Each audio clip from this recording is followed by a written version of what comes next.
hubungannya dengan Siemens yang sekarang, tapi saya sebutkan Siemens yang juga jualan handphone. Dan rekan-rekan adalah orang-orang yang baru direkrut oleh Siemens untuk menjual pada Siemens. Jadi baru direkrut dan sekarang baru akan diberikan pelatihan mengenai teknik menjual. Mudah-mudahan ini ada interaksi antara saya dan rekan-rekan semuanya.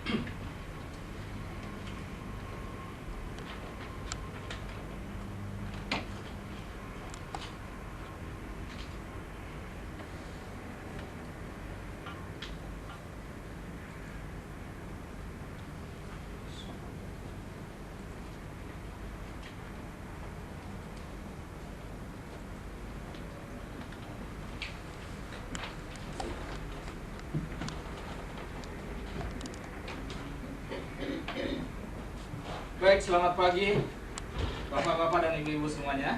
Pagi Pak. Pagi. Selamat pagi di bagian sana. Oke. Senang sekali bisa berjumpa dengan Bapak dan Ibu semuanya dalam suasana yang begitu segar. Dan Bapak dan Ibu semuanya adalah orang-orang yang penting bagi Siemens. Saya ucapkan selamat karena bisa bergabung dengan Siemens, satu perusahaan internasional yang punya nama di dunia ini. Anda merupakan bagian dari sukses kami. Saya sebetulnya cuma disewa oleh Siemens untuk memberikan pelatihan ini. Mudah-mudahan pelatihan ini akan bisa memberikan manfaat untuk rekan-rekan semuanya.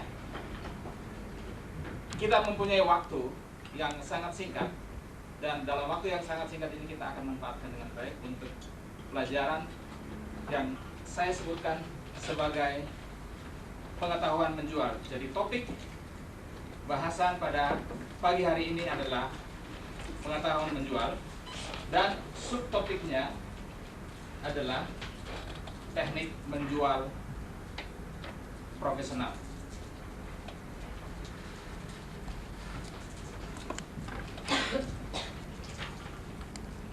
Sasaran umum dari pelatihan ini adalah, setelah mengikuti pelatihan ini, rekan-rekan diharapkan bisa menjadi tenaga penjual yang sukses.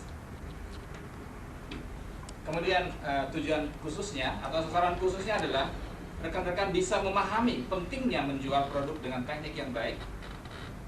Kemudian bisa mengetahui teknik-teknik yang tepat dan efektif serta produktif saat menjual produk. Produktif ini maksudnya kalau sudah bisa menjual satu, bisa menjual dua, bisa menjual tiga, atau lebih banyak dari itu. Kemudian mampu mengaplikasikan teknik menjual yang profesional dan berhasil menjual produk secara baik. Baik, saya mulai pada bagian yang pertama. Profesional selling teknik atau teknik-teknik menjual secara profesional. Saya yakin rekan-rekan punya penilaian atau pendefinisian mengenai menjual. Dan memang kita sudah pelajari mungkin di teori ekonomi pada saat mungkin kita SMA dulu dan pada saat kuliah, bahwa menjual itu terjadi antara penjual dan pembeli. Dalam bahasa di sini saya ingin batasi bahwa menjual adalah suatu proses pemuasan kebutuhan pelanggan dengan manfaat dari produk. Jadi misalnya kalau seseorang membutuhkan sesuatu, tentunya ada seseorang yang bisa memberikan kepuasan pada orang tersebut. Kalau saya butuh makan dan saya butuh makan nasi goreng, tentunya saya harus pergi pada si penjual nasi goreng. Dan penjual inilah yang memberikan pemuas kebutuhan saya. Ada 3 poin yang penting kita perhatikan pada professional selling teknik ini. Yang pertama adalah need. Yang kedua feature, dan yang ketiga adalah benefit. Need ini melekat pada seseorang. Kebutuhan itu kan pada seseorang manusia dalam hal ini. Kemudian yang kedua adalah feature. Feature ini justru melekat pada benda. Ya.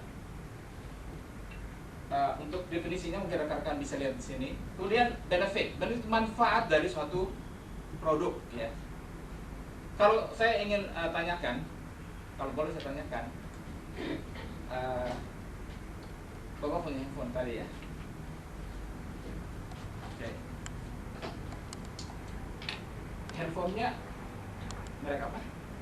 Boleh saya punya Ericsson. Oke, Ericsson. Kalau bunyinya berapa macam? Ya, 5 sampai 7 lah. Kita punya ada 2-3. 5 sampai 7 bunyi. Menurut Mas Yudo, 5 sampai 7 macam ring itu namanya apa? Feature atau benefit? Kita dan benefit bisa jadi 2. Bisa jadi 2. Ya. Oke. Ini pendapat dari Mas Yudo. Kalau pendapat dari Mas Wasta sendiri. Oke, sekarang ini ada pointer di sini. Bisa tunjukkan feature-nya? Feature-nya maksudnya kemampuannya, Ciri-cirinya. atau ciri-cirinya. Ciri-cirinya. Karakteristik dari suatu produk. Nah, dia mampu digunakan untuk presentasi. Mampu digunakan untuk presentasi. Menurut Mbak Tri bagaimana? Warnanya hitam. Warnanya hitam. Warnanya hitam ini adalah feature, atau sekarang orang sudah sebut dengan fitur. Karena bahasa Inggris di Indonesia kan susah, dijadikan fitur aja. Jadi feature. Jadi warnanya hitam, bentuknya inilah feature. Bentuknya panjang, mirip spiral. Oke. Kalau saya menunjukkan kursi ini Pak Imam, Pak Imam, Pak Trian, feature-nya mana ini kursi? Warnanya coklat. Warnanya coklat. Apalagi yang bisa ditunjukkan dari feature-nya? Bisa bergoyang. Bisa bergoyang. Bisa bergoyang. Atau karena dia punya putaran di bawah jadi bisa bergoyang. Oke, apalagi? Dari di bawah sini bisa dilihat ya. Pakai 4 roda. Itu adalah feature. Nah, dari feature ini kita terjemahkan ke dalam benefit. Benefit itu manfaatnya. Apa manfaatnya kalau ada 4 roda? Ada 5 roda. Bisa dibawa kemana-mana. Ya kan, bisa digeser-geser dengan mudah. Apa keuntungannya kalau joknya dengan warna coklat? Kira-kira apa? Tidak cepat kotor. Tidak cepat kotor. Itu adalah benefit, ya. Oke. Kalau ada yang kurang jelas nanti bisa ditanyakan lagi. Baik, yang berikut adalah keterampilan, ya. Jadi kalau tadi kita mengetahui 3 need yang melekat pada seorang, kebutuhan seorang, feature dan benefit. Sekarang kita melihat ada 3, ya, keterampilan yang rekan-rekan diharapkan bisa gunakan dalam waktu singkat ini. Probing, supporting, dan closing. Ya. Kalau kita ingin mengungkapkan sesuatu, itu disebut probing.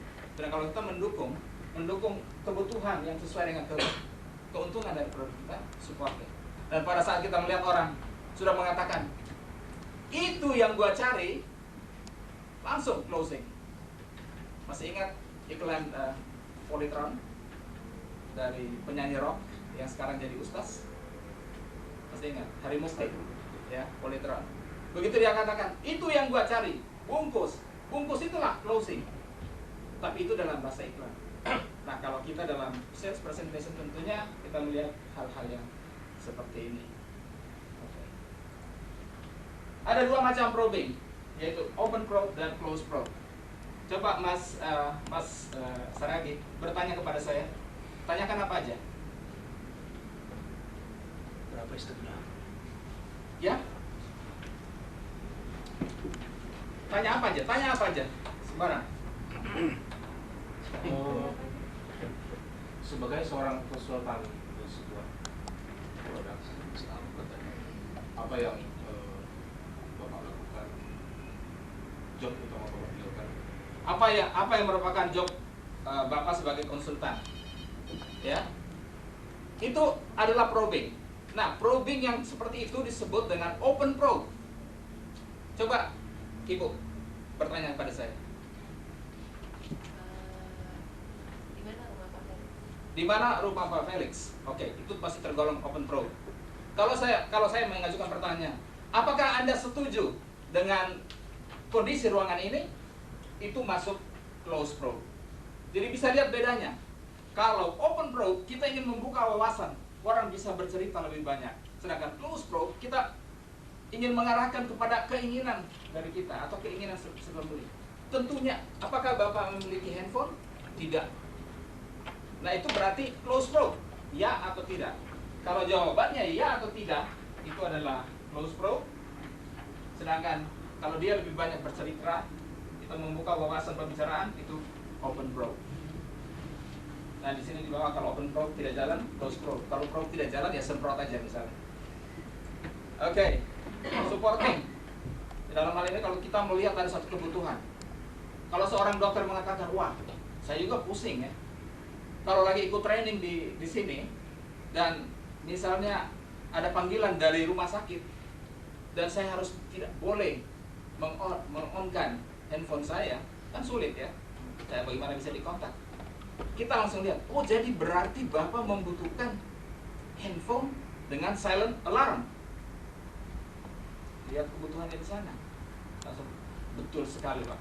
Bapak sebagai orang yang sibuk tentunya membutuhkan suatu handphone dengan silent alarm yang bisa membantu Bapak dalam hal komunikasi dengan pihak rumah sakit. Kita nanti tunjukkan ya, nanti kita tunjukkan. Kemudian di sini kita menunjukkan rasa empati tadi. Aku pilih handphone, susah sekarang handphonenya, geringnya kok keras sekali.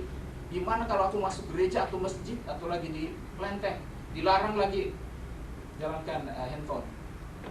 Kita bisa mengerti apa yang Bapak rasakan. Ya.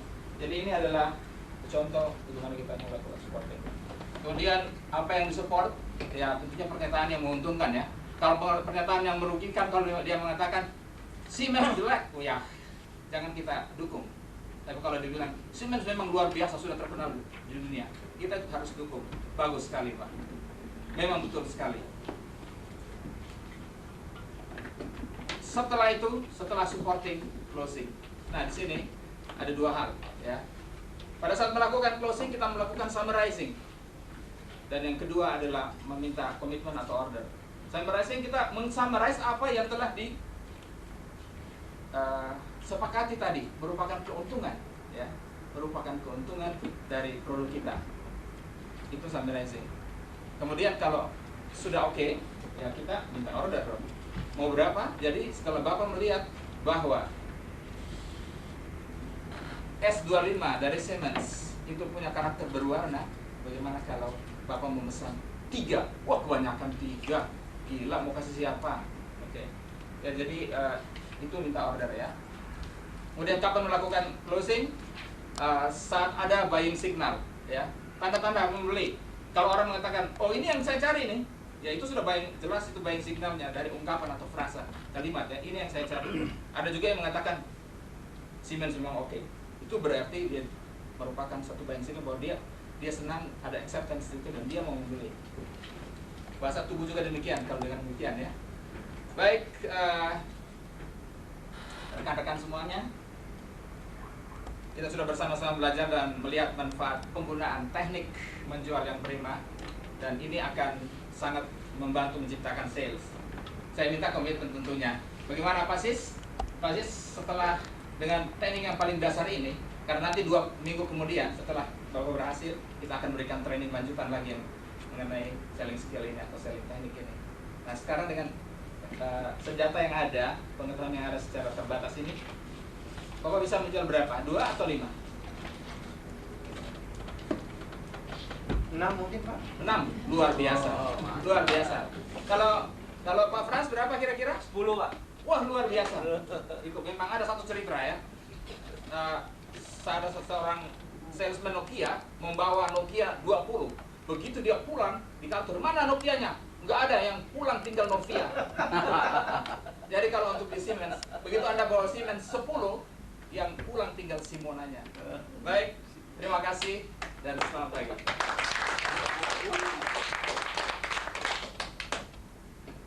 Ya, pertanyaan silakan. Ada pertanyaan, silakan.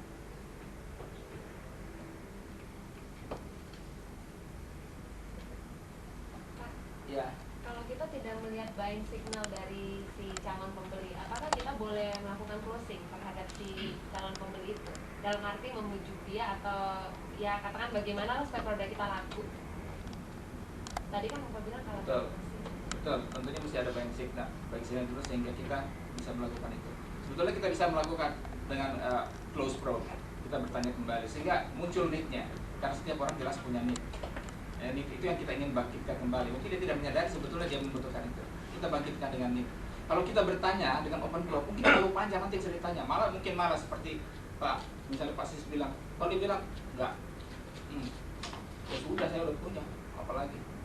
Itu kan orang-orang ada yang cuek begitu. Tentunya kita harus arahkan dengan keinginan kita dan kita tapi kita berusaha memancing need-nya dia, need dan wants-nya dia dengan close probe. Ya, memang perlu latihan yang banyak gitu.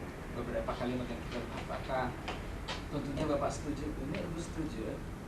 Dengan performance yang lebih kecil, yang lebih enak, yang lebih mudah ditangkap. Oh iya pasti, handphone kok gede-gede banget kan misalnya. Ya, ada pertanyaan lain? Bagus lah.